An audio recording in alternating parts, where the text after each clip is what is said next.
GNT Show is intended for mature audiences. Parental discretion is advised. These are the voyages of the GNT Show. Our continuing mission to explore Star Trek storytelling, to seek out new worlds and interesting characters, to bowl we got where no show has gone before.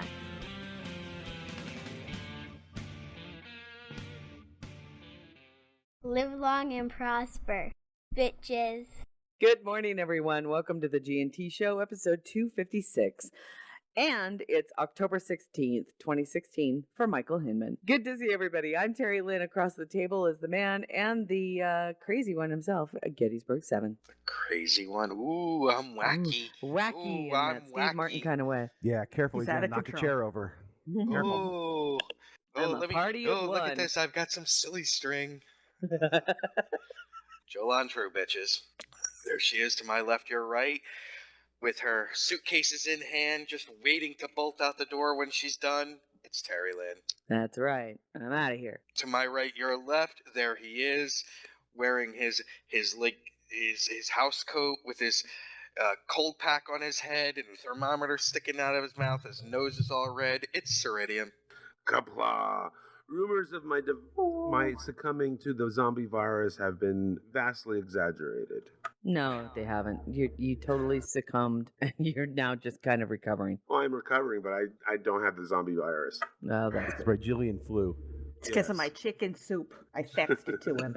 And there she is across the table with her pie that she's just staring at, saying, "There's no return address. There's no return address." It's Jesfa. Good morning, everybody. Thank you again, Casey Shafsky. And finally, standing by the door, keys in hand, looking at his watch as Papa does. It's Kijiro. Good morning. Yes, we got it. We got a timetable this morning, people. We got a timetable. If you kids don't get ready, I'm going to leave without you.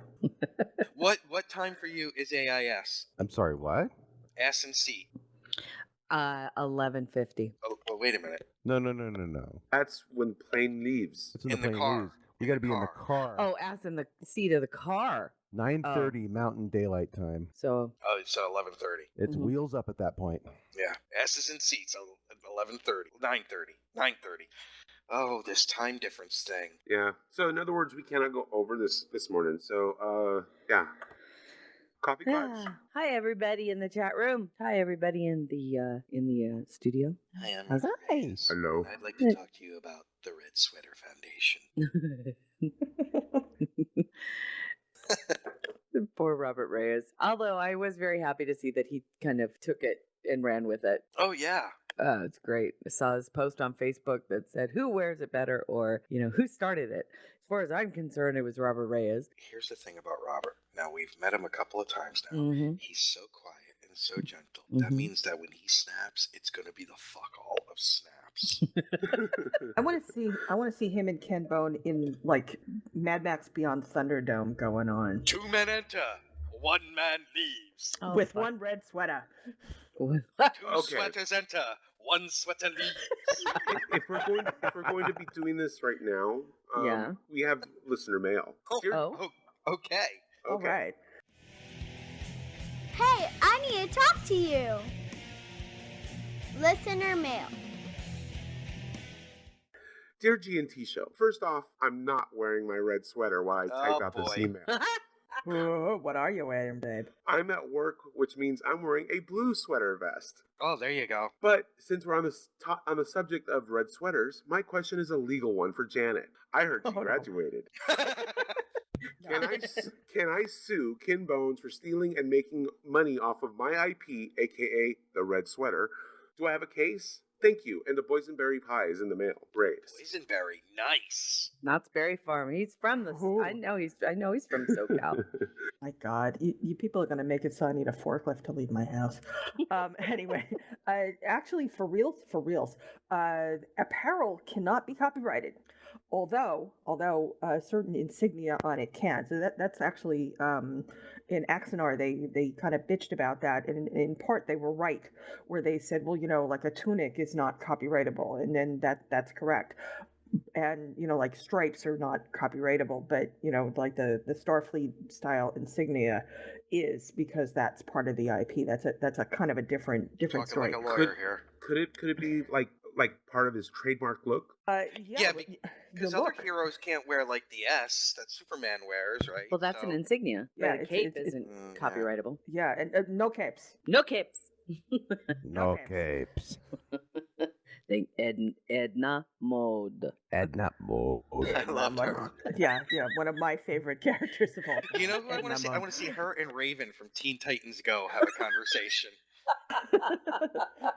That'd be awesome. What do you mean? It's elastic. It looks wonderful on you. I know. No powers? Ah, you'll look fabulous anyway. Okay. Sorry. It's a good cut for you. You're a winter. I know this, even from far away.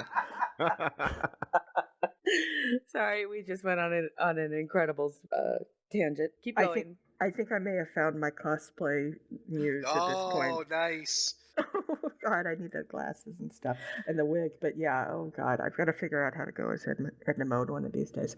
But anyway, yeah, I like I said, go with the Thunderdome thing.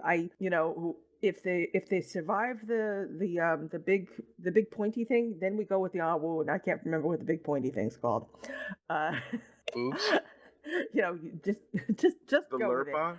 The Lurpa. Thank you. Yes, I know. God, my geek cred is just in shreds. You are certainly known for that, although, of course, other people are known for wearing red, including Santa. And I think Santa kind of wore it first. So you might have like a derivative claim off of Santa, but I think Santa is the big IP holder on the whole red, jumper, sweater, top kind of thing. So you may have a case, but the bottom line is it may still be a derivative license from Santa Claus. You do not want to mess with Santa's lawyers either. I mean, Especially because they wow. are Coca-Cola. They're vicious. Santa's lawyers are vicious. They're also, as you know, radical animal rights activists, except for Rudolph, because we don't care about him. Rudolph, because He doesn't get he's to play any reindeer games. Yeah, he's kind of damaged goods. It's sort of there's a whole sort of like a minority question. He had a big harassment case there against Comet in particular. Cupid, sort of like kind of was sort of wavering. I think Cupid had a thing for Rudolph.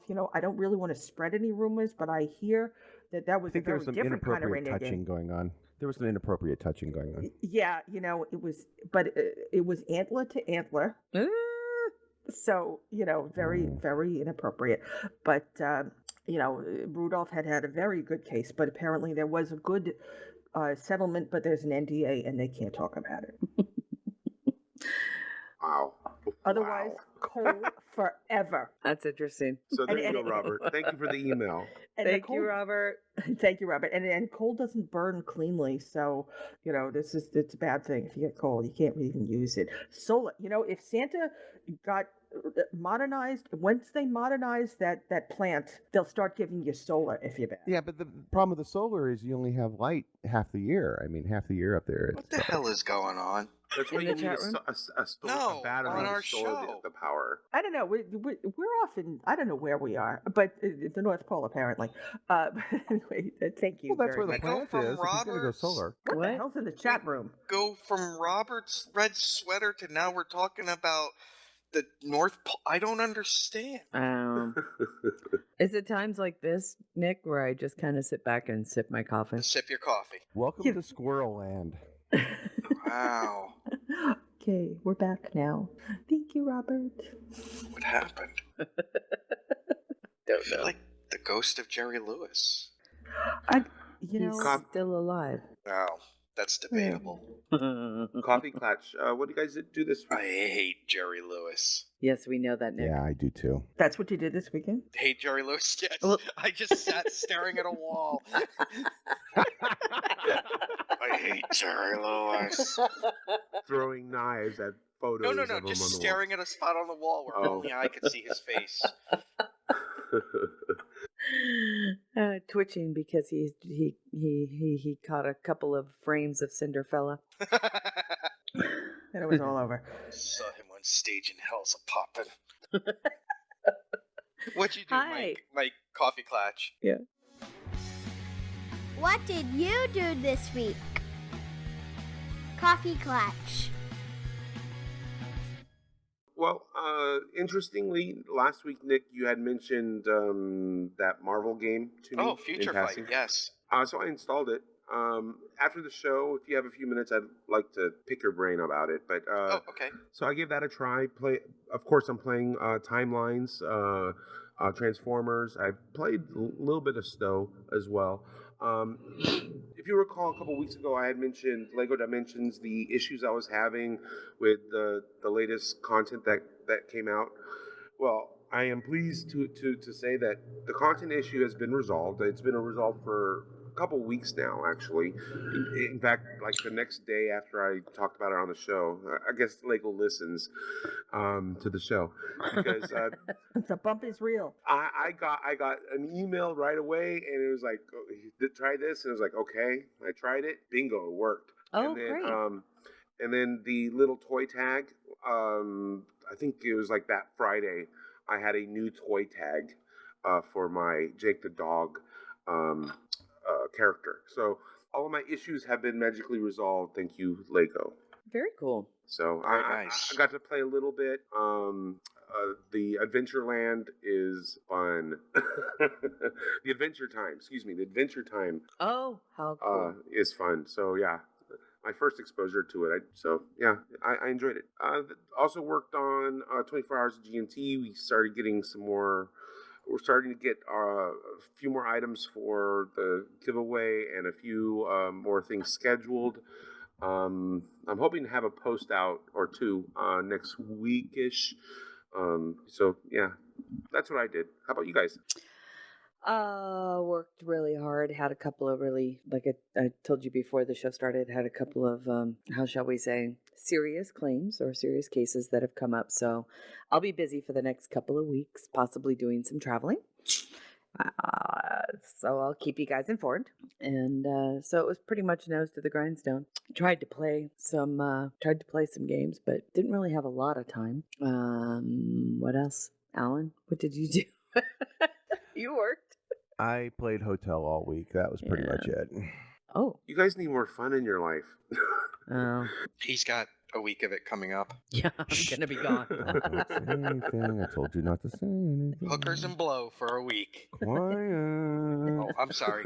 That's Chevy Chase is Ix- going to be coming by. Right, No, that yeah, wouldn't yeah. be. I'm sorry. Alan wants to have fun. Ixnay on the- Oh. Ixnay on the hookers, eh? Bill Murray's going to come by, and it's just going to be the two of them. They'll With hang guest out. appearances by Steve Martin. Do guy things, it'll be fun. Come on, don't you think just hanging with Bill Murray for a week would be the best? Even if you didn't do anything, even if he just sat there and stared at you. It's Bill Murray. He's busy this week because he's going to all the Cubs games. Yeah.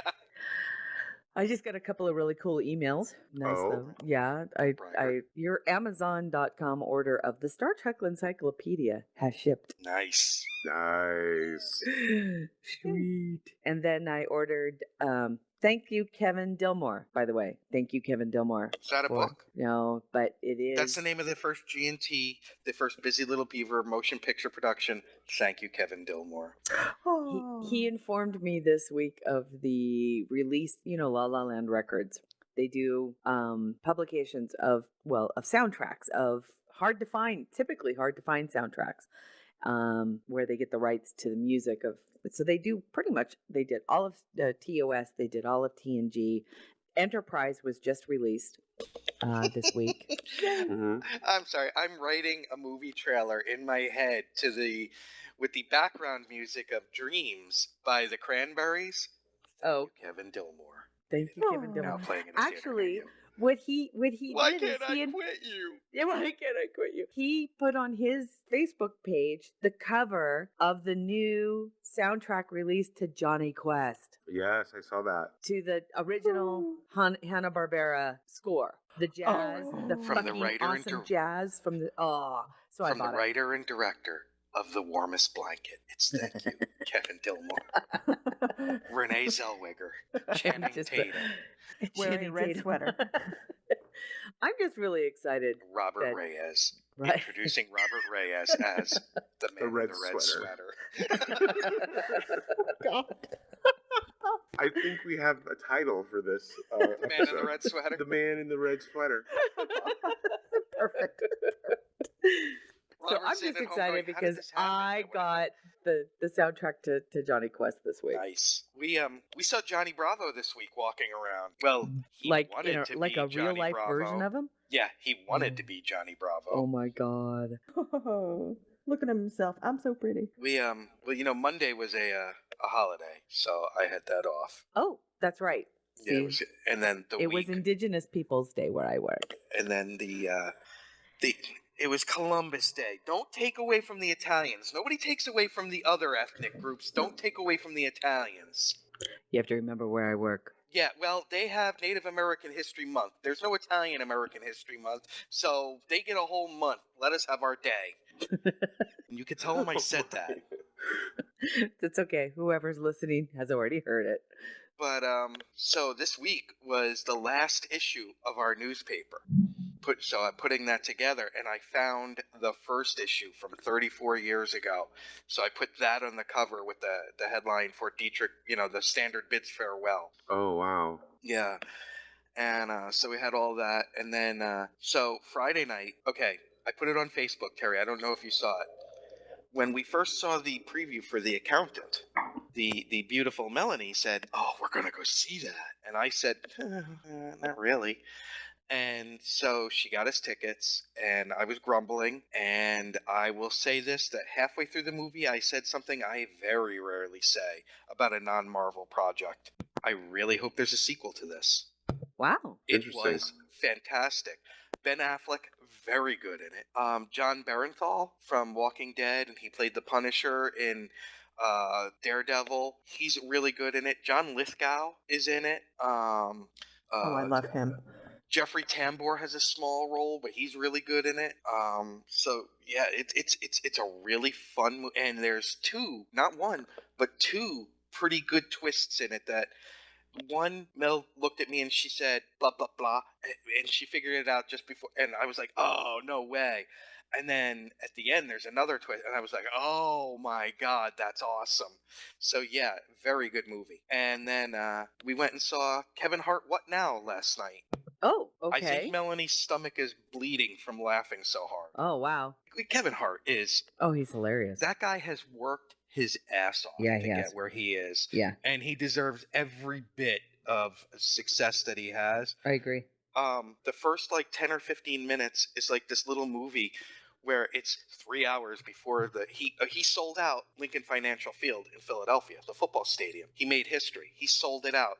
The only stand-up comedian to ever do that. Holy crap. Yeah. And but it was 3 hours before, and he's like playing poker with some Russians and Don Cheadle and Halle Berry as his date, and it's just crazy and it's hilarious. And then the rest of the movie is it's a stand-up film. It's the concert, and then at the end they tie it back with the beginning. But I think her stomach tore from laughing so hard. Poor thing. Well, I'm glad you guys had a good Yeah. good time listening. And did I tell you last week we went to the National Apple Harvest Festival? Yes, you did. I'm so married now. I'm going to Apple Harvest festivals. What about you, Janet? What did you do this week? Did a little bit more research for the Nano novel. Oh, good. I met some friends I hadn't seen for a while yesterday, and we sat in the restaurant for 5 hours.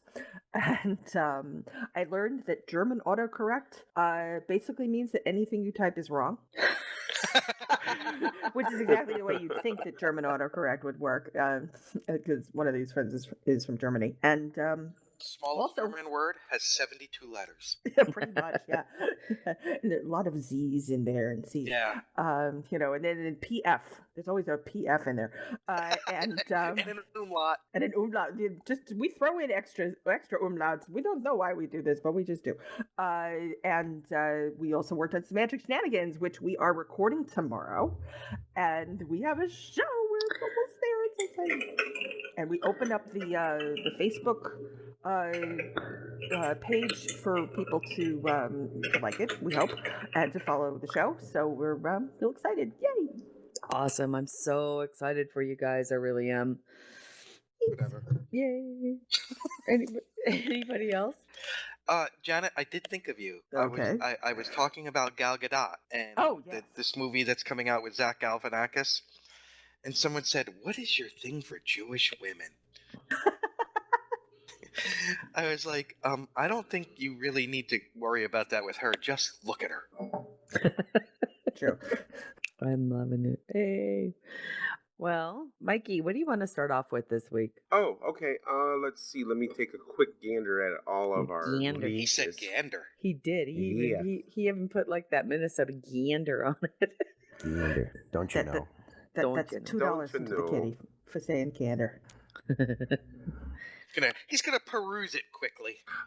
I want to start with book news. Okay. Wow. Tell me a Star Trek story. Book news. Might Bold go in a choice. different direction. Zigging instead of zagging, babe. Ah. Well, that is kind of cool. Sure. Sure. So, Okay, so go ahead. Trek movie. They sat down and spoke with author Paul Ruddis. Ruditis. Thank you. I Bless you. apologize. He wrote the Star Trek book, the Star Trek Visual Dictionary, Star Trek Voyager Companion, and so it was an interesting interview. So check it out. And he hints at a new project that he's working on, which is a 2018 daily calendar for Oh, Star very Trek. cool. So cool. Yeah. So check that out. And then the cover I know. to Dave Isn't it Mack's beautiful? Section 31 Control has been revealed. It's really, really cool looking. I'm Um, loving the fact that they're using, pictures of my brain just Alexander Pictures of your Siddig. brain. Alexander Sir, Siddig, yeah. But not necessarily from Star Trek. That they're using some of his aged photos with the nice scruffy beard, photoshopping in the scruffy beard. It looks really cool. From what I understand, they took the artist that created the cover took several images of Siddiq in order to pull this off. Several current photos of him, and so yeah, I think it's awesome, and the fact that he's in Crosshairs, that's Mhm. got me kind of worried. Oh no, Dave No. Mack is not gonna kill Bashir. Oh, He would he's if he not- could. wouldn't- No, I don't think Dave Mack would. I'm just saying, Dave Mack, he is an artist when it comes to his storytelling. I absolutely love the way he tells stories.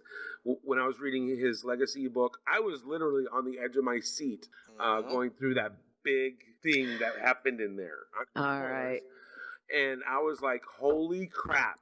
And the fact that this cover, if there's anything remotely close to this cover happening in the book, I cannot wait. I cannot wait. It's that sentence that I just put into the chat room. I don't think Bashir is gonna die, Right. but I am worried about who might. Mm-hmm. It won't be Ezri. No, If Matt kills Ezri, I'm gonna have to kick his ass. they're not even together. Doesn't matter. He still The- loves her. Yeah, but he does have his own love interest in these. Yeah. in these Yeah, that's stories. true. And that's the one. I'm What's her afraid name? of. That's The- who the- I'm the thinking. chick, the crazy chick. She's not crazy. She's Really? she's just super intelligent. Okay, the differently challenged chick.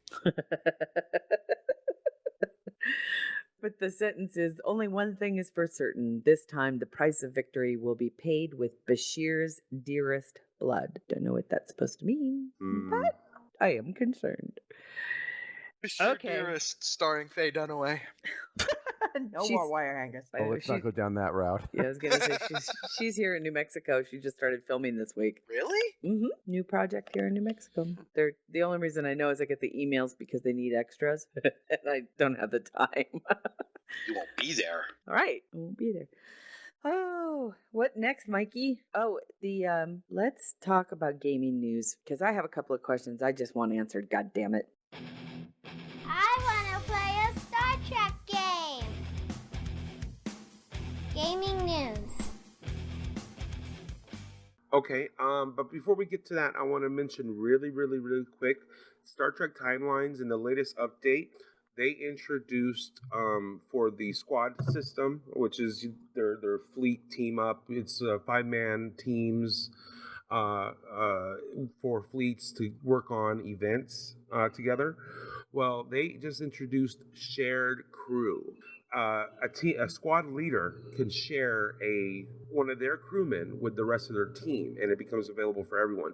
The squad leader gets as a reward for sharing. The squad leader receives bonus points from every time their character is used and is victorious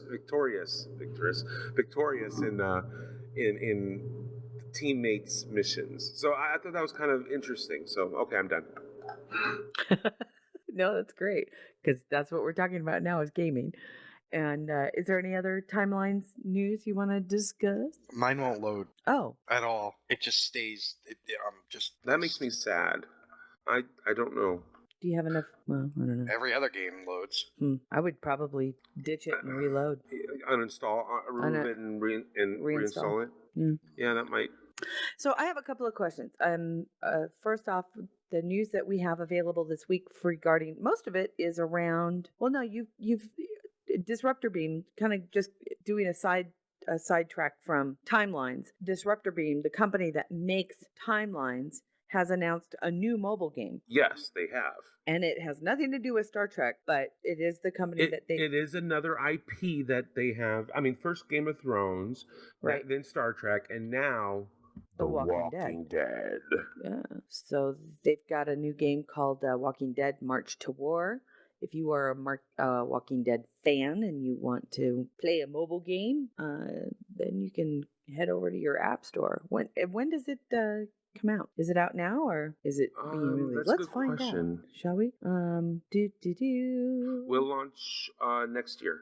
Okay. So yeah, but let's see. To receive pre-launch news, go to marchtowar.com to stay abreast of what's coming up. Cool. All right. Let's get to Star Trek Online. Alrighty. Okay. So they did a new lockbox is out. They have updated the Infinity lockbox. Yes, and from what I understand, this one is different. The items that were in the console lockbox, so that's the tier 6 Keldon, Cardassian ship, the Keldon, I believe it was. Oh yeah. So they've added that. So this is currently the only way to get that ship if you're not playing console. And But then okay. go ahead. I was going to say, but the Kelvin lockbox is gone now.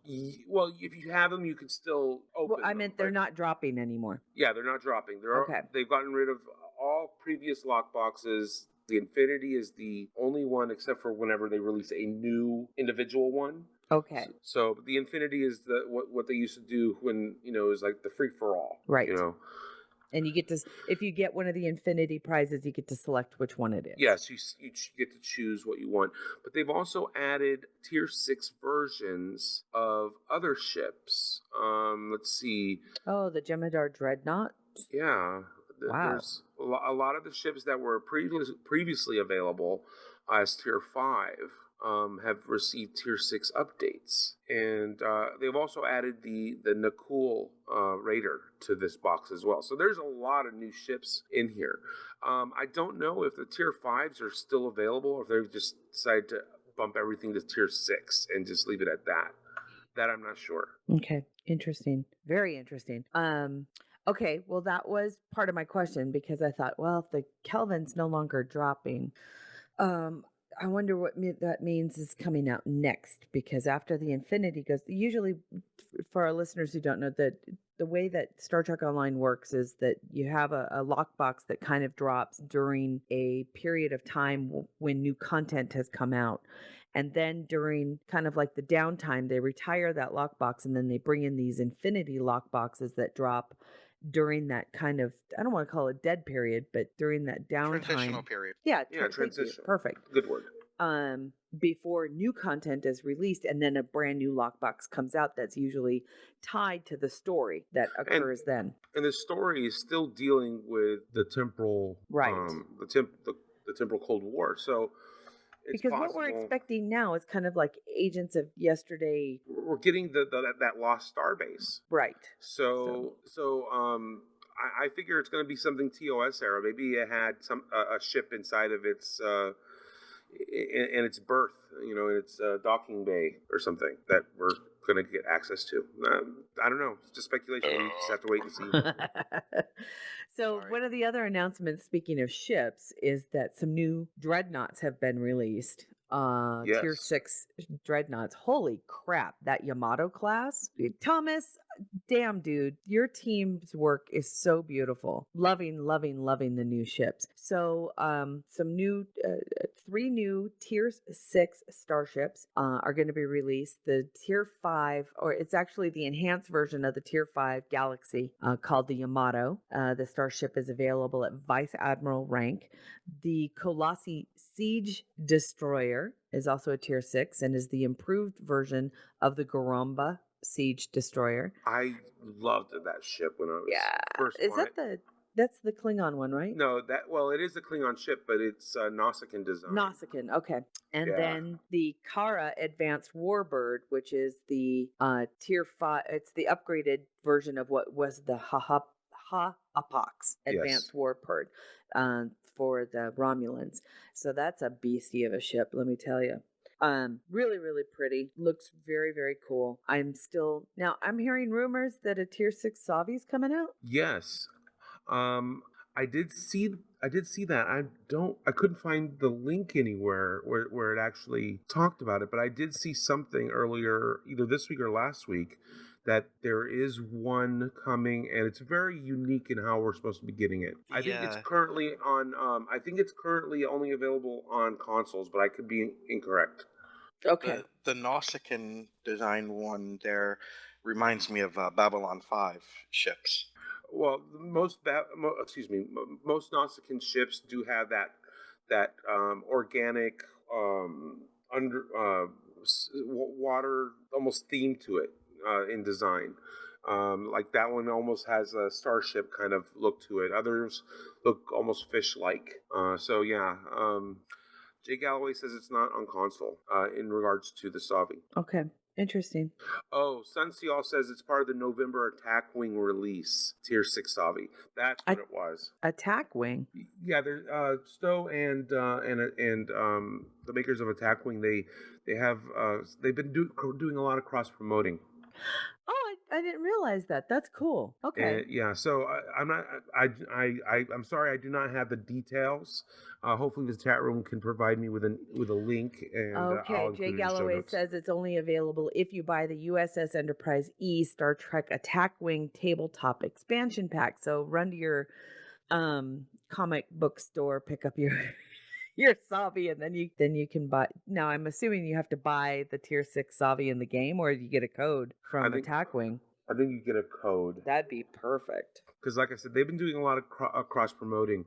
Not long ago, Stowe was giving away, a set of Attack Wing and whatnot. Right. So it looks like this is Stowe's addition to Attack Wing this time or something. Okay, so my question is the lighting pass coming out at a different time than this update, or are they coming out together? They're supposed to come out together, from what I understand. And that's in October, correct? The 25th. Okay. That was my biggest question, because I'm kind of waiting to play until the lighting pass occurs and getting all that. I kind of want those bugs to be kind of shaken out before I get back in game. I bought a boatload of keys, and I don't want to buy Infinity lock boxes. I don't want to open Infinity lock boxes. I want to wait for the new ones. So I know. Oh, I'm sorry. I was gonna say, damn dude, Forgot to mute. forgot to mute. Oops. Oh, that's so funny. And more ships on Star Trek Online, the Steam Runner bundle. Okay, how's that gonna work? Because I already have it. Well, if you already have it, I think whoops, that's the wrong link. Give me a minute to fix it. Okay. Because I got the Steam Runner bundle when they had the Steam promotion where if you got an account with Steam, you got the code for the Steam Runner bundle and it was like a tier 5. Yeah, Actually, it was it's tier 5. 3, I think. Tier 3 Steam Runner. I think this one is the tier 6 version. I found the link. Let me copy and paste. But let's see. I think it is a tier 6. No, it's a tier 5 retrofit. So it's the same one as the Steam As bundle. the Steam Runner pack. So yeah, I think before it was the Steam exclusive, and now it's no longer exclusive. Okay, I got it. So I think that's what the difference is. Is one was an exclusive, and that allowed us to have it, before everyone else. Then they introduced it onto console as this particular pack, which for console users that was the only way to get it. Now it's available to everyone who wants one. So that's cool. Okay. Sunsail said that the Steam Runner had been removed from Steam because people were manipulating it to get it for free. It is the tier 1 and tier 5, but the ship skins have been updated. So my question is, if I have the Steam already, do I get the updated skin automatically? I would suspect so. I hope so. Usually if it's a new variant, that usually you have to pay. You get for free when you purchase the new variant. But if it's a skin, usually that they automatically get updated. Like with Thomas's work redoing the Enterprise D, for instance, that was automatically available to everyone who already had the D. Okay, interesting. Cool. And Sun says yes. Excellent. Yes. Okay, I think that kind of does it for my questions for this week's info on gaming. One last bit of Star Trek Online news. Cool. There is a new fiction piece called that's right. Conquests. Jesse wrote it, didn't he? Yes, he did. Cool. And it's very, very interesting. Very interesting. I like these fiction pieces, but this one I thought was intriguing. It's got I can't pronounce her name, Kumarki. Yeah. And she gets a visit by the Gorn, who are kind of checking on their progress, and she's kind of stressed out because there's different factions on her homeworld that are kind of like pressuring her to do certain things certain ways. Some are very militant, some are very are pushing for exploration, and she's stuck in the middle trying to figure out what is the direction their space program going to take. And along come the Gorn, representing the Klingon faction, and it's kind of interesting. He provides some actual some insight, and even some technology. We find out. Sorry, spoiler, but it was really, really good. I highly recommend it. If you haven't read it, check it out. It's called Conquests. Very cool. And it's also great to read because it helps kind of carry in and fill in some of those missing pieces between stories as they're released in Star Trek Online. So very, very cool. I know. I can't believe their seventh anniversary is coming up in January. Is it 7? Yeah. 7th anniversary? Isn't that like cardboard or something? Is it 7 or 8? I think 7. 7. It'll be 7 because they came out in 2010. That's right. So, wow. Copper wool, and desk sets. So with wool, a red sweater. We're back to the red sweaters, folks. Desk sets. That means Cryptic Desk should sets. buy desk sets for everybody in their team for the 7th Who anniversary. the fuck came I know. up with desk sets? Oh, Hallmark. Yeah, no The doubt. pen is mightier than the sword. But the sweater trumps them all. Oh, too funny. Robert Uh, needs to Speaking of also get a sweaters. yellow sweater and a blue sweater. I'm just saying. True. That would be like one of those tongue twisters that people do before voiceovers. Red sweater, blue sweater, red sweater, blue sweater. Teriyaki turkey, teriyaki turkey, teriyaki turkey, Yes. teriyaki turducken, teriyaki turducken. Oh my. God. Speaking of sweaters, product news. I need more Star Trek stuff. Product news. One thing I want to Oh, I mention. did see this. One thing I want to mention is the exclusive Think Geek Star Trek TOS ugly ships holiday sweater. holiday sweater. It Ugly. ain't red, but hey, I think this needs to be added to everyone's ugly holiday sweater collection. I agree. If you guys haven't seen it yet, did you put the link in the chat room? I'm working on it. Okay. I just did it, but You I'm did? kind of having connection issues with the chat room, so hopefully Oh. it comes up. Yeah, I've noticed that certain links kind of make it like shut down. Really? Well, just temporarily. Refresh and everything's fine, but you have to put the link back in. It's kind of odd. There it is. And there's other things that other products that are going to be in the monthly article.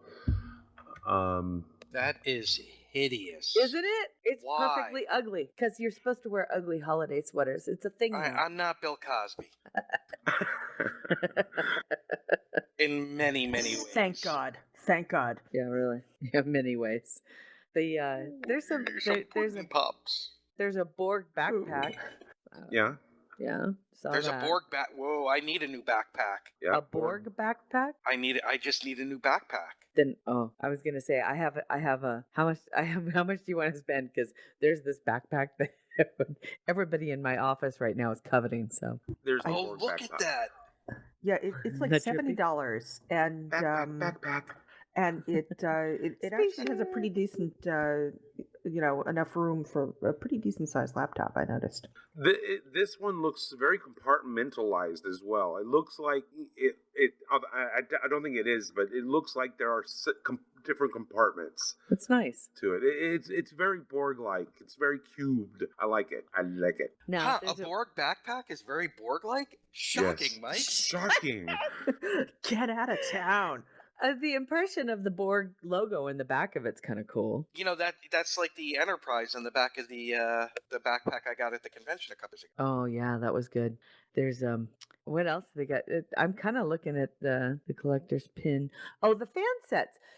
Yeah. You know, we didn't really get to talk about these, and I think it's important that we do because we actually shared across. They were our across the way neighbor, at Star Trek Las Vegas, and Fan Sets has this really cool set. They do, as you can imagine, sets of pins.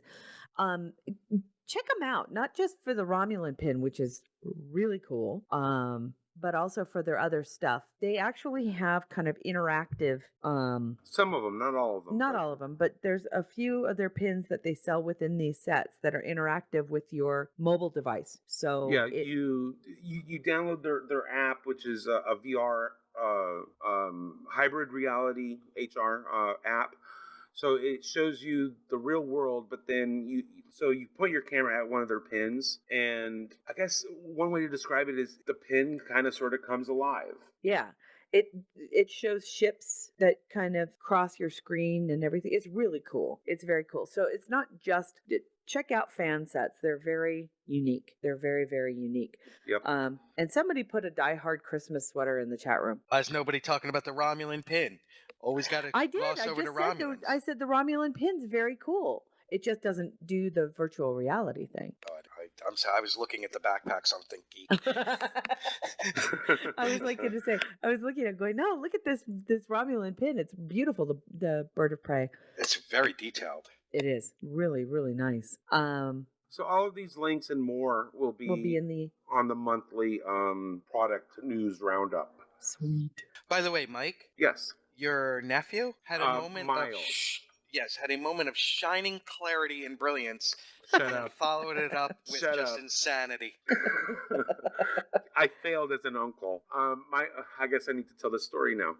My nephew Miles.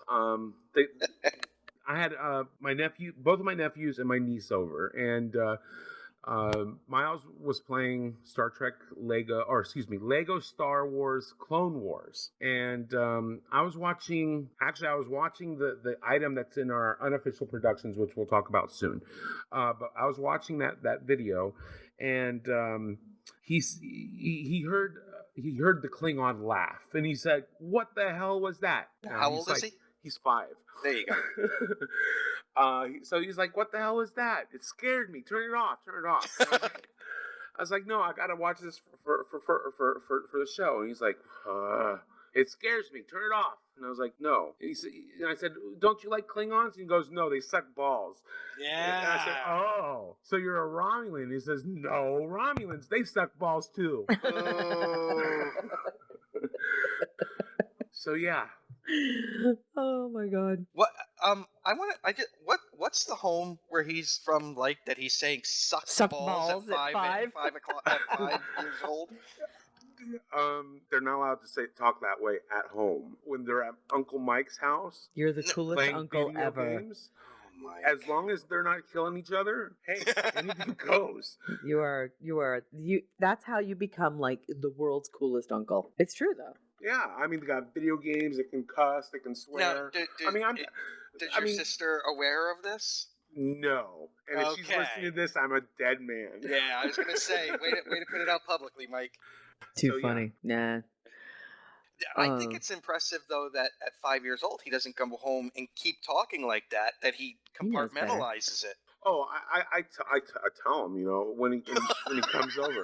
I don't care what you guys say, but you you can only say it here. You're not allowed to use it at school or at home or anywhere else. And kids are smart, man. Yeah, he gets it. He knows what's at stake. And this is Katie's brother, right? No, this is Katie's cousin. Oh, okay. So I had 2 younger brothers, and they both procreated. Procreated. Oh my god. Both had the sex. Yeah. So yeah. Oh God, I hate. Then again, you have to also keep in mind, I'm the bad uncle that got that was teaching his 3-year-old niece to say, "Live long and prosper, bitches." Bitches, yeah. And See, for I the learned my record, I lesson was from the that only one. one on the show who had a problem with that. Me. I learned my lesson from that one because after that, I made sure that the parents did not know. Well, I say we need to move on. Yes. And just because there's only one link on the new movie. Let's watch a Star Trek movie. Movie news. It is an interview with Chris Hemsworth. Oh, goodness. Pardon me. Talking about the problems with bringing back George Kirk in the new movie.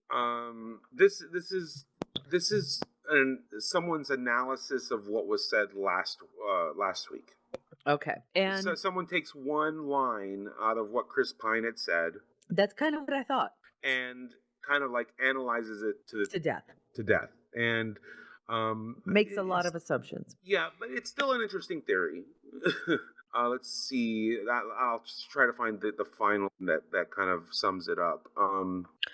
Yeah, we have no idea what's going to happen in the next movie, other than the fact the only thing we really know is that Chris Hemsworth has signed on for it, and since he played George Kirk, who's James T. Kirk's father, and dies, it's either going to be a flashback or time travel. Yeah, and Or a prequel to the. Oh no. Well, then Kirk wouldn't be alive. Well, he could be. Ooh. I mean, he could be dealing with something that his father had started. I guess that's Yeah. one possibility.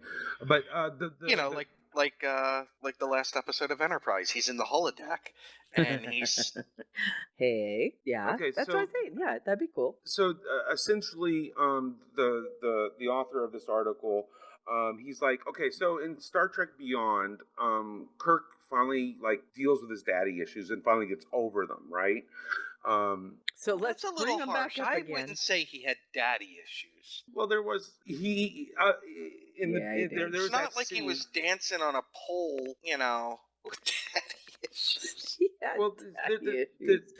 that scene with McCoy in the in the lounge area where they're having a drink, talking about his birthday and his father. I mean, he does have some daddy issues, and the author kind of makes the case that up to this point, Kirk kind of had been following in his father's footsteps, and he was getting to the point where he was ready to retire from starship duty, right? And then the whole thing with Kroll happened, and after seeing how the Federation's ideals were twisted because of Kroll, it kind of revitalized his thing, which this author attributes to him getting over his daddy issues, and then now with Star Trek 4, they're going to dredge up the daddy issues again. It's like kind of like, yeah. So why are they like making the character take a step back for this? Or I thought it was kind of an interesting take, though. I have to say, I'm not necessarily thrilled with the ideas of it. Again, I would like to see people move forward. Yeah. Hold on, we don't know anything. That is true. We don't know. We went through this with Beyond. Do you True. all remember that? And Very then true. Stop it. Just stop it. Stop Wow. being fans. Too late. Now You both did the same thing to Beyond. I And look did. how that turned out. I did tell myself though that I was going to be more open-minded, and I'm glad that I did because it was great. And I can't wait for it to be delivered. Damn it! Stop I want my Blu-ray. making me the voice of reason. I'm not equipped for this. It's not in his job description, trust me. Oh. All right, we do need to get to semantic shenanigans because Jay Galloway, that's rude, and you need to apologize. Seriously, stop being Axelites. That's just rude. I didn't No. say that. I just said that they're I judging didn't take it that based- way. Yeah. I didn't take it that way. Jeez. To Samantha. Speaking of Axelites, some semantic shenanigans. Uh-oh, you're in trouble. Semantic shenanigans.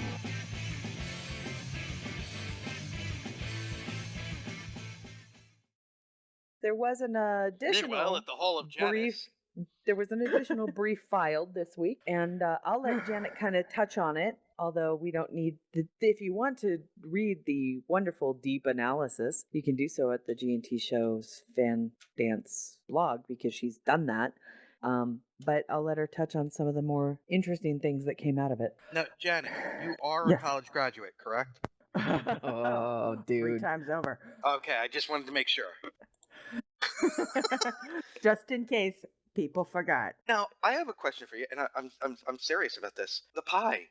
What if it's not kosher? My folks will just put it on paper plates. We'll be okay. They're the only ones who actually keep kosher. Actually, and my brother does too. Put But it on paper I don't. plates. Yeah, so you don't sully your dishes. Alrighty then. I know it's like getting takeout Chinese food, which is also not kosher. Right. That's true. I hadn't even thought it. Wow. I hadn't See, even there's thought a of that. workaround for everything. All those years. Yes. So my parents have like 5 sets of dishes. They got milk, regular milk, for Passover, meat for regular, meat for Passover, and they've got paper, which is sort of like free space. It's like the middle slot in bingo. Whatever. Oh, you've got pork chops. I put them there. Put the bacon on the paper plates. Everything is fine. Pretty much. It's like the plastic slip covers of remember, dining. Always tell your parents bacon died for your sins. There you go. So the supplemental memorandum, it puts the mental into supplemental pretty much. She's been waiting to say that, people. Truly, it's nothing new. It's just another 12 pages or so of kind of word salad. I mean, I shouldn't say word salad. I mean, it's not that it's incoherent, but it's just, oh, come on already.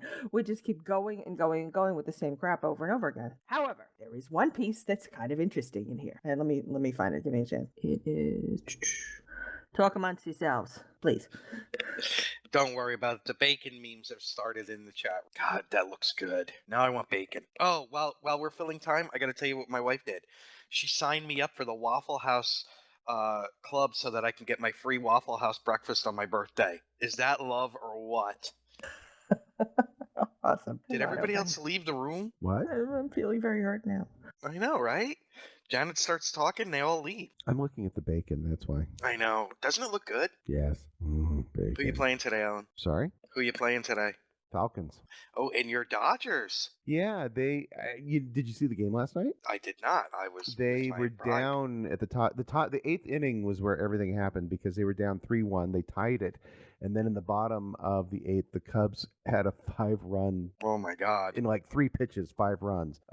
It was So the Cubs won? Yes, they did. 8. Oh my God. Is this the year? You know, it might be. I will tell you, I was surprised that the Dodgers beat the Nationals. Really? Why? Because I live in the Washington area and the propaganda here for the Nationals has been unbelievable. No. But I just felt like this was the year that they were pulling it all together. Yeah, I thought the Cubs Giants series was really good. Yeah. You good, Janet? Yes, I am. It's Okay. actually Oh, it's really a brief. corgi. Are we done vamping with sports now? Okay. Thank you very much. Anyway, so on page 6 of the defense's supplemental portion, which is a 7-page document, and what Erin Ranahan, she signed this, so this is under penalty of perjury and all that.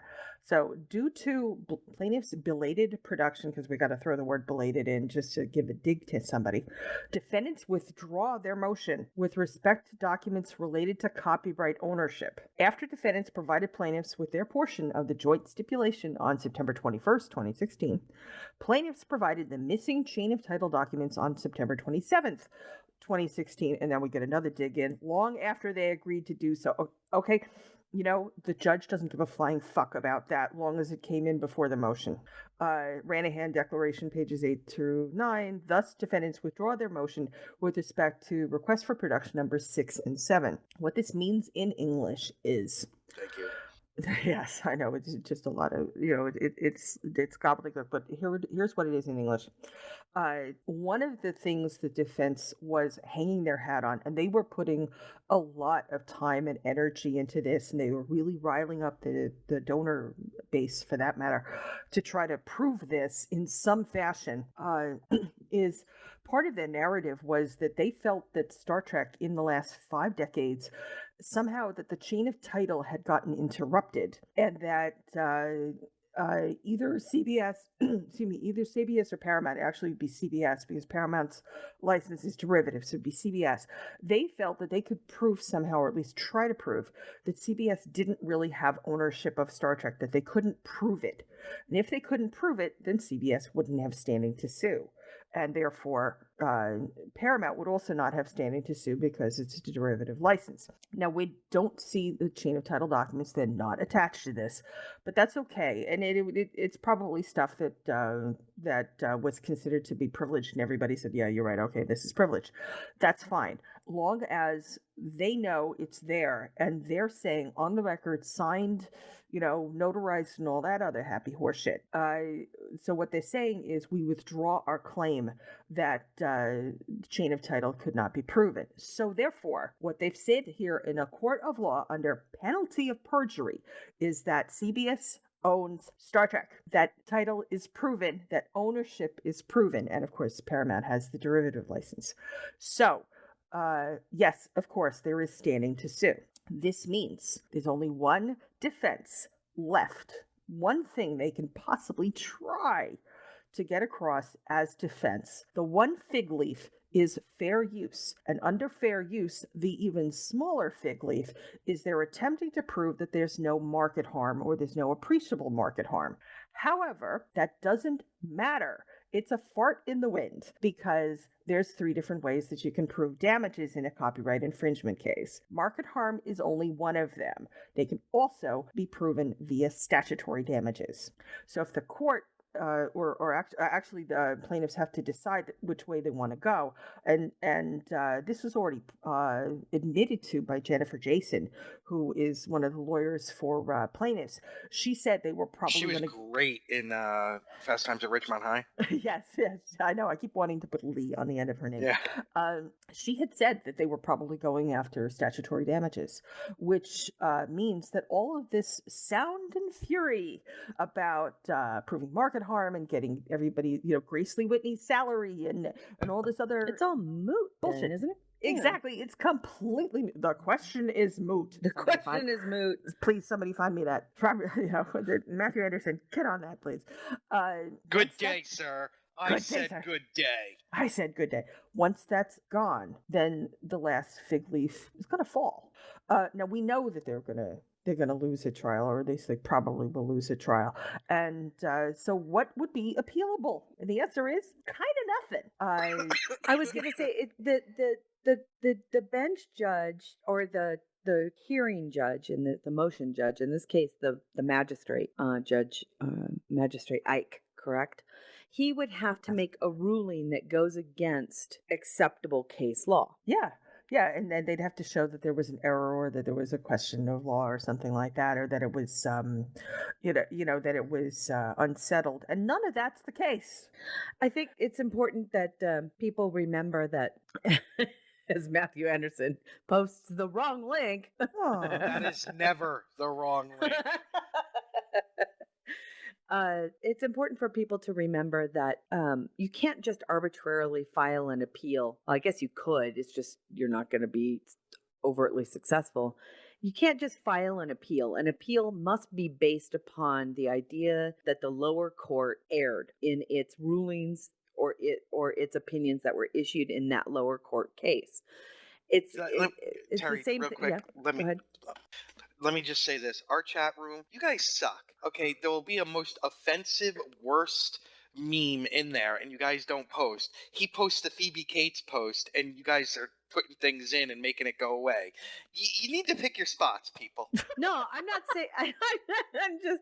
Hey, my problem was it was distracting to me as well. No, and like I'm I not said, saying Phoebe it was Cates. bad. No, I'm no, saying but I'm then like, they holy start crap. posting other stuff, making it scroll up. Phoebe Cates ushering boys into manhood for 4 decades. And married to Kevin Kline. Supreme Leggett's never seen Fast Times. What? All right. Stat. Homework assignment. Hell yeah. There you go. Go ahead. Anyway, it's Sorry, but we're blame that one on Matthew Anderson. Totally. So it's if there is no error, if the case law is settled, then there really isn't cause for appeal. So you can try. So how is there any defense left if that's settled? Kind of. Well, they'll try. They'll try. But I mean, they have to. I understand Ranahan has to. I mean, that's what she does. Right. But the and I'm asking this as a layman, as a non-Jew. The defense of it belongs to everyone is gone. Right. We have his own words that we violated IP. Right. And we also have his own words that they were creating a commercial venture, basically off of donations that they were going to use for something utterly unrelated to it. So we also have admission of salary in his own writing. We have personal financial gain basically proven. They're running out of options here. And I understand that the diehards will, come up with anything they can to excuse and to blame CBS Paramount, but it's like the Stalinists or the Maoists who tried to defend, the Maoists who tried to defend the Great Leap Forward. It's just not going to work.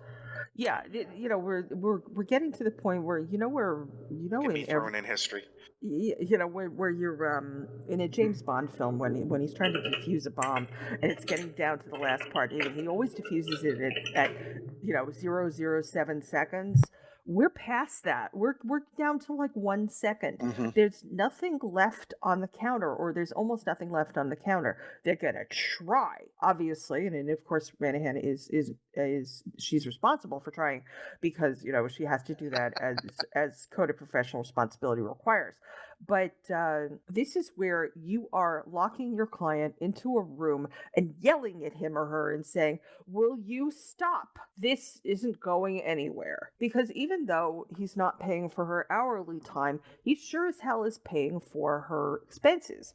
So she's, if she's got ethics, and I assume she does, then she's going to be telling him this is going to cost you big money, and then it's going to cost you money in the verdict or in the judgment, and you're in Chapter 11 either way. Yeah. Could we stop now, please? So at least I, meaning Aaron I was gonna Ranahan, say, can you get I'm back gonna- to billing I want. regular clients. I have a really serious question.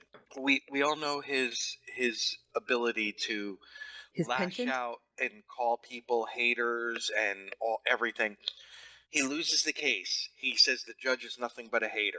Is there any kind of legal issue with that? No, I mean it's opinion. So he'd be covered under the First Amendment for that. So it's not defamation. I mean, unless he starts, unless they start throwing in things like doxing or whatever. Quick question. Contempt of court. Yes. What's required for that?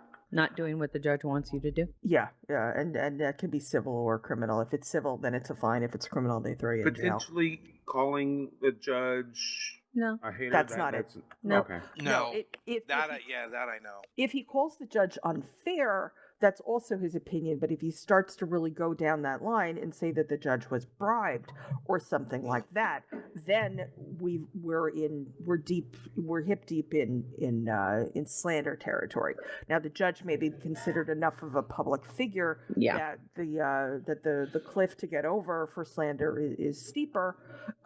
So maybe that wouldn't happen. But we are starting to get into that territory. He certainly has his opinion if he thinks it's unfair. Yeah. Because Mike, that's look fine. at what happened with that judge that gave that kid that raped a woman like 90 days Brock sentence Turner, or whatever. And I mean, people were just outright saying he was the devil, and nothing he can do about it because people are just voicing their opinions about him. Right. Yeah, they're voicing Okay. their opinions. Plus, he's a public figure, so the two of them are Especially there. now in LA, it's different because, and in federal court, it's different because you're appointed. You were not elected. If you are an elected judge, then it's even more so that you're a public figure. Mm-hmm. Yeah, exactly. So unless he really starts going down the line of, not just unfairness, like, oh man, this is really unfair, but getting into the very specific parts of But what that it hasn't means to be a happened, judge. correct? No, No, it it has hasn't. not. Oh, It has okay. I not. want to make It that has clear. not. That Yeah. hasn't happened to No, anybody. not at all. Yeah, but yeah, we're not. We don't want to. We don't want to. Attribute Insinuate something. that it has, right? Yeah. Let me or just say insinuate this. that it happened. My wife just brought me a bowl with a couple of Krispy Kreme pumpkin spice donuts, and I've got to tell you, I'm just going to be a puddle of love laying on the floor in a minute. These are amazing. That sounds kind of gross. No, they're amazing. Don't you wish? They are amazing, and she is the best. I know it's Supreme Leggett puts in there about the meme that says "Stop breaking the law." I wonder if defense lawyers just have that as their computer background. I was going to say no, they don't. What I have as an adjuster, which is I still tell people what I do is worse than an attorney because I actually tell attorneys what to do. Yeah. Is I have a Far Side cartoon on my desktop, and I leave on my desk. I leave it there, and the Far Side cartoon is blown up. It's like an 8.5 by 11, and it's that famous one with the caveman with the microscope, and there's a mammoth underneath the microscope, and the caveman on the top of the microscope looking down through the microscope says, "It's a mammoth." It is the best reminder for anybody who works in defense, and that is, don't forget the big picture. Do not forget that it's a mammoth, because if you get too bogged down into the minutia of defense, Miss Ranahan, Yes. and you forget to look at the fact that you're dealing with trying to defend a mammoth, then the jury's going to see the mammoth. They don't give a shit about its toenails. Yeah, it's we've gotten into all sorts of weird areas, and the other thing, and I've said this before, and I think it bears some repeating, is that in the Hollywood, LA area, CBS and Paramount are two of the bigger employers, and a lot of the people who live in the area they may be aspiring actors or actresses, or they certainly know somebody who is there, and they know how hard those people work. They know how hard they work. They know how much agita and pain those poor people go through in the cattle call auditions and stuff, where they're constantly being rejected, and how much they spend on dance lessons and diction and voice and makeup and headshots and all that other stuff. stuff, and there's a lot of pain there. It's a very, very hard profession to get into, and those people know either personally or they know, or they're 1 or 2 degrees of separation away from people who do, and they are going to look at somebody who tried to do an end run and a shortcut around that, and they're going to hang that person out to dry. Hmm. Going to be so angry that somebody tried an end run around this, particularly with somebody else's money. They're going to be very, very angry about Yeah, that. I think so Beyond too. the fact of copyright infringement, this is a Because the defense is going to be able to put it very, very simply, and that is, the I'm not the defense, the prosecution. The prosecution's going to be able to do exactly what we've been talking about, and that is put it in terms that the jury can understand. And that is, what if go up to them and say, okay, so you have created this particular IP, you found it to be successful, you have put it out there, you own all the rights to it, and then somebody else goes out, does a Kickstarter to raise money to make a production based Bye, on Robert. your IP, and then they use that money to create a for-profit studio. I think every jury member is going to say, fuck you. I wouldn't want that to happen to me, especially in Los Angeles, where people really do understand the entertainment industry because fucking every place is there.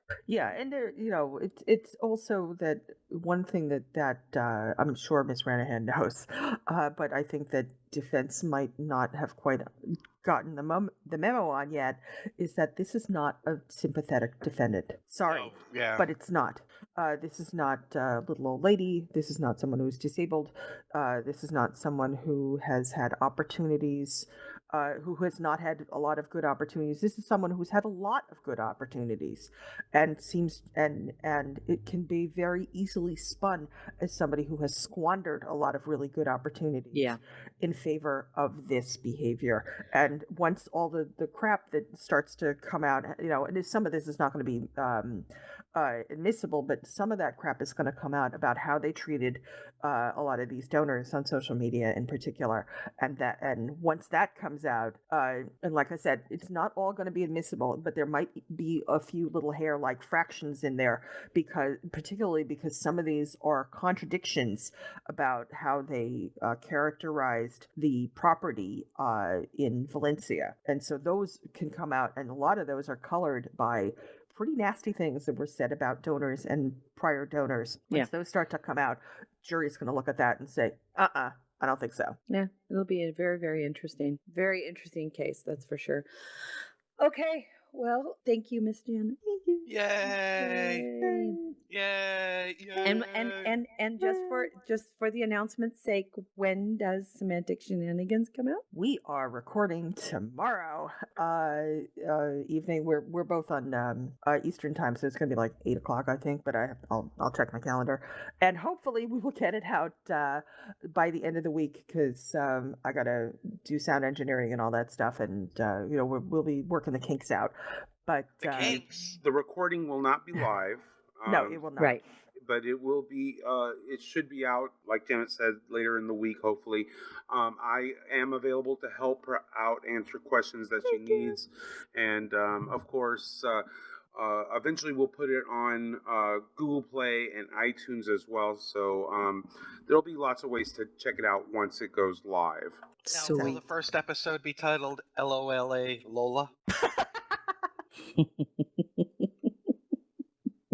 Just I asking. met her in a pub in North Soho where they drink champagne and tastes just like cherry cola.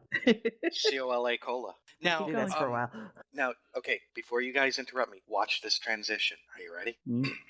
I really hope that one of the things when he loses is that because of his actions that he's told he has to get psychiatric treatment. And speaking of psychiatric treatment, we have an Ask Dayton. That is a segue. Thank to you. end all segues. Thank you. I worked on that one for a week, even though I just found out yesterday we had an Ask Dayton. So really, I was prescient. There you go. You were prescient. Ooh. Thank you. Look at me using college words, College words and shit. and I'm only a junior high grad. By the way, I'm reading an amazing book right now. It's not Star Trek, but let me highly recommend it to everyone. It's The 50s by David Halberstam, and it's about the 1950s. Okay. And it is an amazing. When you read the true how Holiday Inn really started and the reason, or McDonald's, did not realize Ray Kroc was not the guy that started McDonald's. It was actually two brothers whose last name is, wait for it, McDonald. Oh. And Kroc bought it from them. Yeah, well, they brought him in Yeah. for the franchising. Yeah. And then he was so petty that he got mad at them because he didn't feel they worked hard enough. He took the name away from them. They had to call their stand the original one, the Big M, and he put a McDonald's across the street. So Kroc. Oh, man. So anybody that thinks the business is bad now, it's always been that way. And if anybody doesn't know, the oldest standing original McDonald's, oldest, meaning they tore down the original one, Right. the one in Ohio. Well, They- the original one was in California. no, the the original one was McDonald's. actually in the Midwest. The ones that the McDonald's owned, The that's franchise. gone now. Are you Yeah. talking about the franchise? The first franchise one, that's actually still No, the first franchise one was in California. well, here, let me finish my sentence. It's about 4 blocks from where I grew up. That's the McDonald's we went to Ah. growing up. But then again, it was also about 10 blocks from the original Taco Bell. 10 blocks from the original. It was, and also, Yeah. he talks about like Levittown, Janet, Ah, and you know how that was the first planned community, and that was the start of the suburbs and all of that, and how he, Mr. Levitt, pretty much did for housing what McDonald's did for burgers with and Henry Ford did with mass production, but how he did it with housing and the absolute snobbery that was met towards people that were buying it, because who are these people to be moving out of the city and buying a house on their own? You know what I mean? But- Yeah, yeah. The post-war GI Bill and all the guys that went to college after. And he also describes how women had taken so many strides forward during the war, but then when the suburbs started, they became separated from what they were doing because now they were living at home and raising the kids and everything. It's a fantastic book. I cannot recommend it highly enough. and Downey, where I grew up, kind of broke every single one of those molds because it really was one of LA's first real big bedroom communities, but it was also one of the very first space industry communities Oh, because yeah. Rockwell, North American Rockwell was there. So the jobs actually weren't in the city anymore. The jobs actually were outside of downtown LA. And if you wanted to have a decent paying job, you either worked at McDonnell Douglas, which was in Long Beach, or you worked at North American Rockwell. And it didn't matter if you were male or female. A lot of women worked at Rockwell. And Downey became the quintessential test market for any franchise you ever wanted. So that's Oh, yeah. why that's why we have so many fast food that Downey, California became the fast food mecca. It had, we still, to this day, I think that Downey still has, is Johnny still there, Alan? Do you know? The roller I skating? think they redid it. I think they redid it. Yeah. I mean, we had like two drive-in movie theaters. We had the original McDonald's, the original Taco Bell. We have I want to say the original Arby's, one of the original Arby's. I mean, like all of these fast food places were there, but then Johnny's was one of those quintessential 1950s roller skating drive-ups, not drive-through, but drive-up. And Didn't they use Johnny's as the background establishing shots for the show Alice or something like that? Or wasn't it they used that? They used it a Yes. lot in Was movies it, as a was it as a Happy background. Days? Was Arnold? it was Happy Days. You know what? It might have been that. It was yeah. Happy Days. That's It I'm wasn't sorry. Arnold's. No, Arnold's was different. You guys would totally recognize it if you saw it. But They use it in filmed, movies all the time. God, they filmed parts of Grease Oh, there. They filmed wait a all minute, I sorts want to of shit there. say American Graffiti. Possibly for that. I think you're Now, right. Janet, Oh, that another sounds thing right. that he talks about, do you remember Corvettes? Oh my God, yes. And actually, I didn't say this earlier, but I've been in a Levitt house. Have it- you? Yeah, but in a modified one. Almost all of them are modified. Yeah. It's hard to find an original, and yeah, they're very boxy, but they're actually pretty roomy. And they were very sturdy. Oh my God, yeah. This is this is They the were 80s. mass-produced houses, but they were incredibly well done. Yeah, there was an effort made to make it so that people had a decent life. But Terry, Corvettes was well, Janet could probably explain that better. EJ Corvettes. It was sort of a J.C. Penney's. It was kind of like a level below that, sort of mass market kind of Discount, all discount. Yeah, like a Kmart. EJ Corvettes stands for 11 Jewish Korean War Veterans, by the way. No, it doesn't. That's He what I talks heard. about that in the book. Really? He That's does? what people thought. Really? That's Really? wonderful. Yeah. Oh, my God, my father lied to me. No, that was the thing because they were all Jewish owners, but it wasn't. He was naming it Corvettes because of the ship because the guy had been in the Navy. Ah, see, all right, I'll tell my father. No, don't break his heart. Yeah, I know. And he's 85, so anything, it might be a shock. It might be a little too much. But yeah, Terry, this guy was a believer. The guy that started it.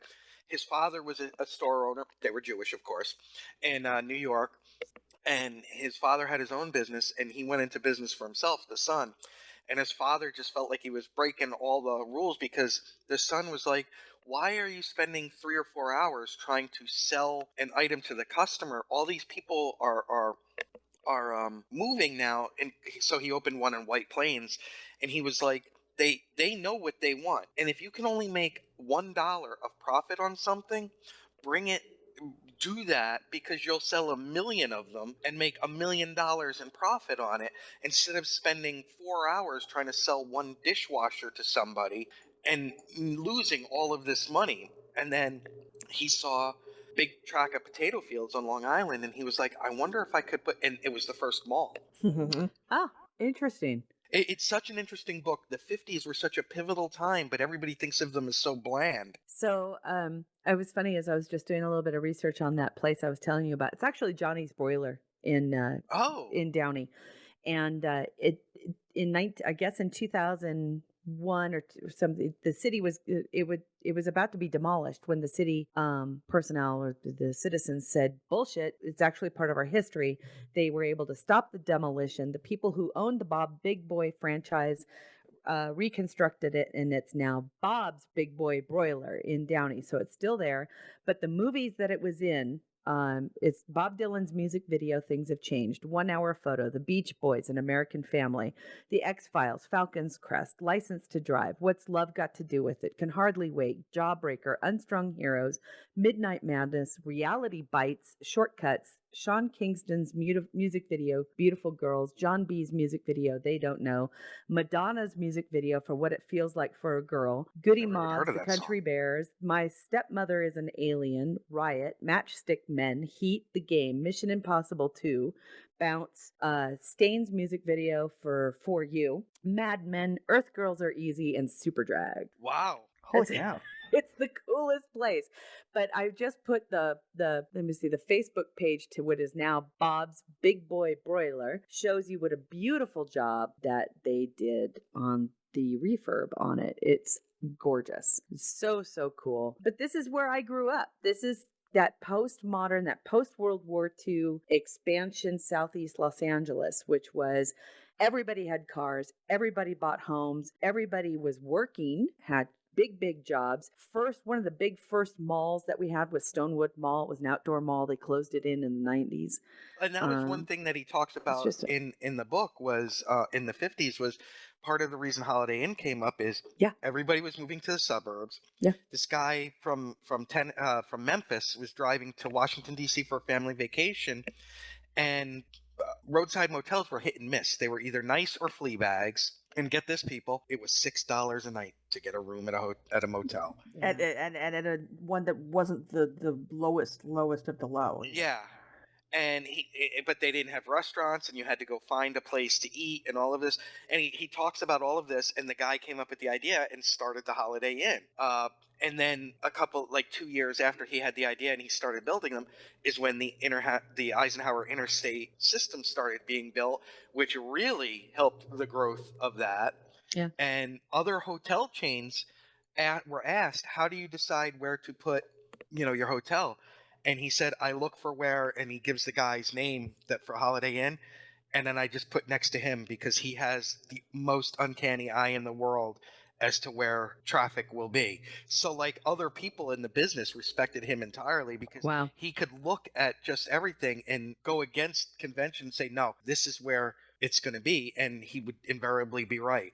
It's just a fascinating book, and for those wondering why we're talking about it on Star Trek, it's one, I brought it up because it's an interesting book, but two, you'll see a lot of stuff in Star Trek Yes. molded by the 50s and the Yeah. attitudes. Yeah, absolutely. Absolutely. I couldn't agree more, because there's a lot of that, there was the way that America looked at Post-war, yeah. post-war, the way that America felt yes, there was, first and foremost, nothing was ever perfect. It was still tumultuous. The civil rights movements were still going on. Don't let us think that we're candy coating this, because we're not.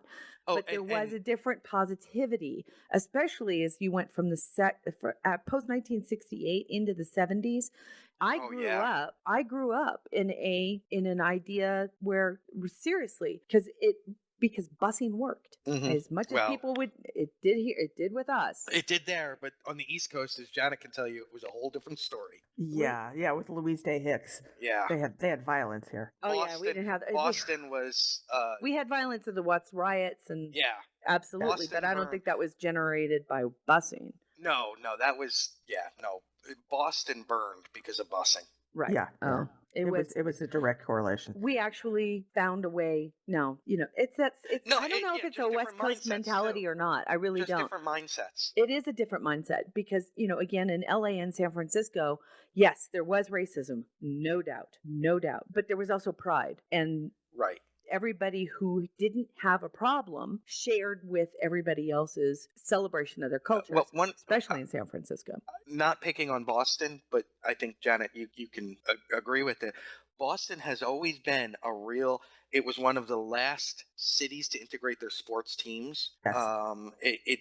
Boston has always had, and ironic considering the founding of the nation and everything and how important Boston was, but Boston has always had a real problem with race relations. Wow. And even different, the Italians and the Irish in Boston, and the Jews, the mob, the three different mobs up there, until the Irish mob with Whitey Bulger and them took it over.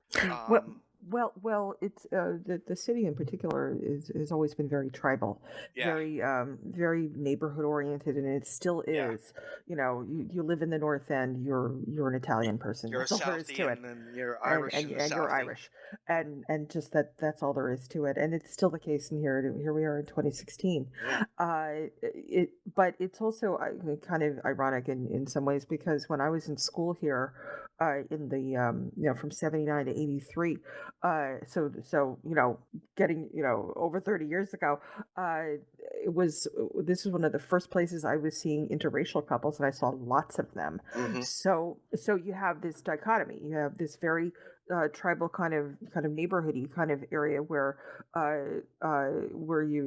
people are very homogeneous within small geographic areas, but then when the students come in for 9 months or so out of the year, suddenly the complexion, quite literally, of the city Yeah. changes. And you've got, not far away, Provincetown, which is like a very small San Francisco. Yeah. Oh my God. Yeah. That's San Francisco East. Yeah. But one of the other things that the 50s bled into Star Trek is America was very, very divided and wary. The Korean War. Everybody talks about Vietnam. The Korean War was quite divisive. In the fact that it, and this is the military historian in me, it was the right war to have at the time. For reasons, but if anybody tells you how great Douglas MacArthur is, you need to really read, because at one time he was great, and then, much like the Star Trek admirals that are just insane, he went bonkers. He became convinced of his own infallibility, and when the Chinese attacked, after he said that they would never attack, he blamed everybody but himself. Does that sound familiar? And he lashed out at Truman and them, and he was fired, and rightfully so, because the military works for the civilians, not the other way around. But that was so divisive, and really, and America was not comfortable. The population was not comfortable with their post-war superpower status, because a lot of people looked down on England because of especially in the Midwest, they looked down on Europe for the colonial ways and everything. And then they were saying, look at us, we're trying to lead the world now. But World War II kind of forced that upon us. It forced the end of the isolation. And you see that in Star Trek. I thoroughly agree. I'm loving this conversation. I know we haven't. By the way, there was supposed to be announced Dayton, so I do want to get to that before I have to go. Okay. However, just in case you guys decide to go long, because there is some general news that I know that Mike wants to be able to get to as well. I'm just going to let everybody know now. I'm going to be heading out in about 10 minutes. So if you don't hear me at the end of the show, please do me a favor and sign off for me and let everybody know I love you, and I'll see you next week. Okay, we'll do the Ask Dayton real quick so you get it. Great. Dear Dayton, I need your advice. Ask Dayton. Dear Dayton, considering all the talk of Dear Dayton, considering all the talk of global climate change, I have to ask, as the seasons change and the weather becomes more extreme, do you find the weather or the seasons ever creeping into your writing? And keeping in mind, of course, that many of your scenes take place on ship. Bonus challenge, please feature someone drinking a pumpkin spice latte. Thank you. Oh, that's fucked up. Dayton's response. Hey, wow. It's a writing-related question. I'm guessing this person is new to the show and has therefore not yet had the spirit broken and soul crushed. Well, let's just see if we can accelerate that process a tad. This question actually made me think a bit about weather in storytelling, and it occurred to me that some of my favorite books have featured weather as a major plot point. I mean, let's not forget that time Noah had to build a boat ahead of a big rainstorm, right? In 1976's Raise the Titanic, for example, a hurricane is bearing down on the recently resurrected ocean liner and its salvage crew, while Russian commandos used the storm as cover to board the ship and cause problems for our heroes. A more recent case in point is The Martian, the events of which are set into motion by a fierce storm that forces the evacuation of the Ares 3 crew and the marooning of astronaut Mike Watney on Mars. Though not shown in the film adaptation, the novel features a second storm that gives Watney fits while he's alone on the Red Planet. Rain plays an important role in highlighting the drama or intensity in scenes of favorite films like The Shawshank Redemption or Jurassic Park. Oh, Dayton, how could you not add Blade Runner? Anyway, snow is all over movies like Die Hard 2 and The Shining. How about sandstorms like those in Mad Max, Fury Road, or Mission Impossible, Ghost Protocol? Then you have the really crazy shit you see in films like Twister, The Day After Tomorrow, 2012, and The Perfect Storm. At least the latter of these examples is based on both a true story and a book chronicling those events, whereas the others are exercises in what the fuckery so insane they make Michael Bay start twitching to the point he renders an entire scene from his latest movie without a single second of slow motion action. And no discussion of weather in film can be considered complete without at least one mention of the entertainment juggernaut that is Sharknado. There, I said it. Box checked. Moving on. As for my own forays into involving weather in my stories, I really had to rack my brain to come up with some examples. The results of that deep dive were pretty lame, if we're being completely honest with each other. I've got rain in a few scenes scattered throughout the various novels, sure, but it's never a key plot driver. There are scenes in our Star Trek Vanguard novel, Summon the Thunder, set in an ice world where there are snowstorms and that sort of thing, and a few similar scenes in my Star Trek Typhon Pact novel, Paths of Disharmony. Picard ventures to the snow-covered mountains region to check out some ancient Andorian digs. Takeaway? I guess I need to give more of a shit about weather. So, for my next Trek novel, expect a sequel to the classic original series episode, The Apple, with Captain Kirk duking it out against Val's way rager older brother, who sends forth a giant space machine thing that uses the weather as a weapon against the Enterprise. This will include launching a Sharknadoes at a luckless redshort who beams down to the alien planet and is distracted from his duties by a hottie native girl who brings him a pumpkin spice latte. Because fuck pumpkin spice lattes. Oh, awesome. Thank you. Thank you. Thank you, Dayton. Thank you, Dayton. Oh, my God. Thank you, Kevin. You guys. I love you all so very much. I'm going to head out. Have a great rest of the show. Have a safe trip. Thank you. I'll Yes, talk have to a you safe guys trip. See later. ya. Bye. Bye. Obviously, I'm out of here too. I'll talk to you guys later. All right. Take Alan, care, Take Alan. care. Alan, Yes. post the videos to the dark web, please. You said you weren't going to say anything. All right, I'm out of here. Bye. Thanks, Meg. Alone at last. Right on. Well, let's see.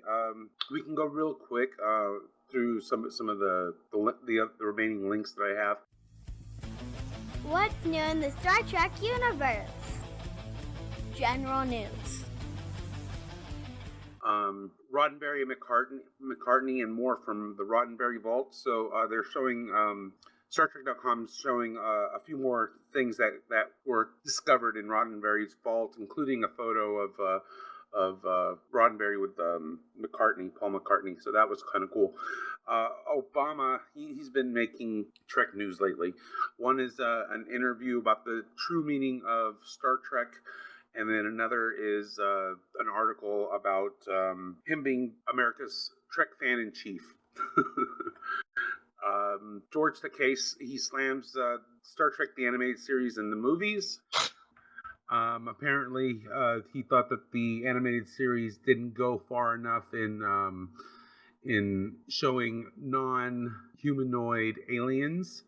And God, there were quite a bit of non-humanoid aliens in the it animated was series. 1972. True, also true. Yeah. So, the British Embassy hilariously responded with a Star Trek GIF to a White House history tweet.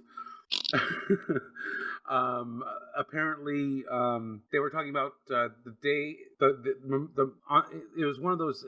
On this day in history, Spit it out, Mike. On this day in history, the British burned down the White House, type of thing. Oh no, the War of 1812. Yeah, and Dolly Madison. And the British Embassy tweeted back Picard doing the face palm.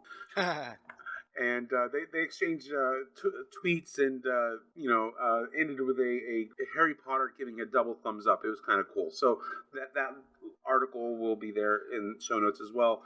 And finally, Nick, October 14th was Be Bald and Be Free Day. So I hope you celebrated the 14th. Baby, I'm bald and free every day, baby. So, That's yeah. awesome. You should have let me know beforehand. I would have posted something. I only found out about it Saturday, so that was like the 15th. So let's And prepare that's for why next he's year. That's why he's producer of the year, ladies and gentlemen. I made something Star Trek. Unofficial Productions. And the final bit of news that I want to at least mention is Starfleet Studios. This is for Unofficial Productions. Starfleet Studios. They have a new film. His name is Mud. I'm not sure when this was developed in regards to the guidelines. It runs about 47 minutes, but in general, I think it does follow some of the guidelines selectively. But it's a fun little, interesting little video. So check it out. I did enjoy it. It involved Harry Mudd, his son, and Christine Chapel. So it was fun. It was a fun story. So check it out. Harry Mudd procreating. There's a visual. Yeah. Oh, stellar. So yeah, I think that's all I got really. Fun! Convention news. Let's see, Read Pop. It looks like they're taking signups, newsletter signups on their website to be notified as soon as they start making announcements regarding their mission 2017. Don't know if it's going to be in New York or if they're going to pick a different city, but it looks like they are thinking that they may do another event. So that's kind of cool. And then also there were a couple of links for Destination Europe Day 2 and 3. So I think that's everything. Yeah, I think we. Jay Galloway is asking if you have the link for the Mud video. Mm-hmm. Oh, I thought I put that in there. We've gone quiet. I was trying to get the link and There it is. Yep, there you go. Little dead air. We'll cut that out in post. No, yeah, leave that in. Leave that in. No, it automatically gets filtered out. Oh, does it really? Yeah, I don't even have to do anything. It just one of my settings automatically filters all this dead air out. Okay, How long does it go? Like what's it considered the length of time? Don't even take a breath. Just keep talking. Jesus. Anything longer than a breath is typically cut. Wow, that's crazy. Yeah, it's like 2 seconds, 3 seconds or so, and then they start cutting. Now I'm gonna start fucking with that now. Wrong thing to tell me, Mike. Oh boy. Oh, well, that's a little bit of behind the scenes how the sausage is made. Ew. Some announcements. I have something to say. Announcements! Let's get to announcements, I guess. Unless you guys, there's something you I guys don't want have to any. discuss. No, I don't have any. Okay. Janet has on the GNT show, she's got the declarations accompanying the Axonar motion to compel discovery that came out on the 12th, I believe. And the other one, the supplemental memoranda to Axonar motion to compel discovery, that one came out on the 14th. Both of those are on the GNT show website, so check those out. Live, Love, Play in their For the Love of interview series. Our friend Ross has sat down with Manu Intirame to talk about the circuit. So check out that interview. And once again, Semantic Shenanigans on Facebook. Like their page so you can be notified when the episode goes live. Now, when is the newsletter going out? Newsletter? Mm-hmm. In these subscription packages? Janet, when will you be sending out your Oh, I just fucked it up. Jesus Christ. Let me try this again. Press releases? Janet, when will you be sending out your perks? Perks. That's between me and my people. My perks are private. I'm married. But they are perky. I got married perks, baby. And, of course, 24 Hours of GNT is coming up on October 29th. Yes, it is. We start at 9 a.m. Pacific, noon Eastern, and run straight through to 9 a.m. Pacific, noon Eastern on October 30th. Yeah, and I'll get there about midnight Eastern time. I'm kidding, of course, Mike. Stop panicking. And let's see, we're trying to raise $3,000 for our servers, websites, subscription for all of BLB, not just GNT. So this is benefiting the O Sports Show, Live, Love, Play, Semantic Shenanigans, Gates of Stovall, Starfinder. All of our productions are benefiting. So you're getting a lot of bang for your buck. We're banging. We're banging. And I'm going to go ahead and play our announcement one last time. Well, maybe because not we last, love it. but Thank you yes. very much. Star Trek, The Final Frontier. These are the voyages of the GNT Show. The GNT Show is proud to announce our annual fundraiser, 24 Hours of GNT 2016. This 24-hour live show will launch at noon Eastern, 9 a.m. Pacific on October 29th, and will run straight through until noon Eastern, 9 a.m. Pacific on October 30th. All proceeds will cover our technology, website, and server costs for the coming year. This fundraising event will be jam-packed with guests, games, contests, prizes, most importantly, fun. Authors, musicians, artists, actors, podcasters, game developers, audio productions, and more will be joining us live. And you should too. Watch our website, www.gntshow.com, for more details, including our guest list and schedule, prizes, games, and more. Tune into our live stream on the GNT Show website, Facebook page, and YouTube channel on Saturday, October 29th, starting at noon Eastern, 9 a.m. Pacific, for 24 hours of non-stop GNT Show fun. We hope to see you there. Live long and prosper, bitches. Thank you. Thank you. So yeah, join us. We have a lot planned. It's going to be a lot of fun, and yeah, we need your help. Just reach into your pockets, people. All right. Anything else you guys want to talk about or add to the show? No, I'm good. Really big show. Well, Yes, we're contacting Charo's agent for the 24 Hours of GNT. And Tony Danza. Of course. Maybe Alyssa Milano. We'll have a Who's the Boss reunion on the TNT show. They just had one of those in Entertainment Weekly. Yeah, I saw actually. It was a very interesting read, actually. All right. Right on. On that happy note, let's shall we finish? Yes, we shall. On behalf of Terry, live long and prosper. And I guess I go kapla next. On behalf of Alan, let's be careful out there. And on behalf of me, thank you very much for listening. Go Hawks. Go somebody. GNT 256, October 16, 2016, for Michael Hinn. Joe on True Bitches. Music for the GNT show is provided by 5-Year Mission, Enterprise Blues Band, Warp 11, Andrew Allen, and Grethor. The GNT show is a BLB production. Move ahead, walk back to 10. Put a mini skirt on Mayo Man. Represent the human race. And we make space a happy place. To boldly go where no man's gone before. I think I sang that line once before, but I'm not too sure. We'll be so happy, can't you see? A zero-G community.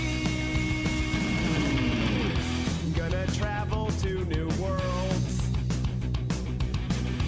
Beam on down and meet some green girls. Gonna see what we can see. A fancy-free galaxy. To boldly go where no man's gone before. I think I sang that line once before, but I'm not too sure. We'll be so happy, can't you see? A zero-G community.